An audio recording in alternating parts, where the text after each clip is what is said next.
मातृभूमि न्यूज, मातृभूमि की आवाज मातृभूमि के लिए। રાજ્ય પોલીસ વડા વિકાસ સહાયના 100 કલાકના અલ્ટિમેટમ બાદ સુરત પોલીસ એક્શન મોડમાં આવી છે। અસામાજિક તત્વો સામે સુરત પોલીસે લાલા કરી છે। રાજ્ય પોલીસ વડાની અસામાજિક તત્વોની યાદીની સૂચના બાદ સુરત પોલીસે અસામાજિક તત્વોનું લિસ્ટ તૈયાર કર્યું।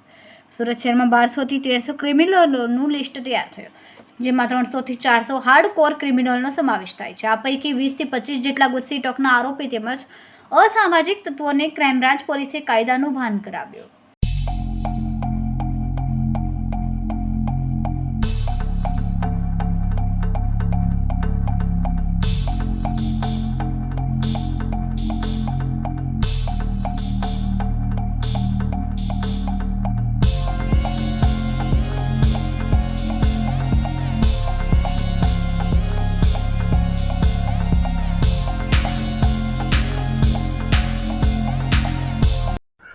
ડીજી સાહેબ દરમિયાન 100 કલાકની અંદર ગુજરાત પોલીસને એક ટાર્ગેટ આપવામાં આવ્યો હતો કે અસામાજિક તત્વો કે જે body offence, property offence, organise ક્રાઇમમાં અલગ અલગ ગુનાઓમાં સંડોવાયેલા આવા માણસોને આઈડેન્ટિફાઈ કરી એમના વિરુદ્ધ એક્શન લેવા માટે સુરત ક્રાઇમ બ્રાન્ચ દ્વારા એક લિસ્ટ તૈયાર કરવામાં આવ્યું છે, જેમાં 1200 થી 1300 માણસો જેટલા અસામાજિક તત્વો, જેમાં 300 થી 400 હાર્ડકોર ક્રિમિનલ અને બીજા બોડી ઓફેન્સના અને પ્રોપર્ટી ઓફેન્સના અન્ય આરોપીઓને આઈડેન્ટિફાઈ કરવામાં આવ્યા છે।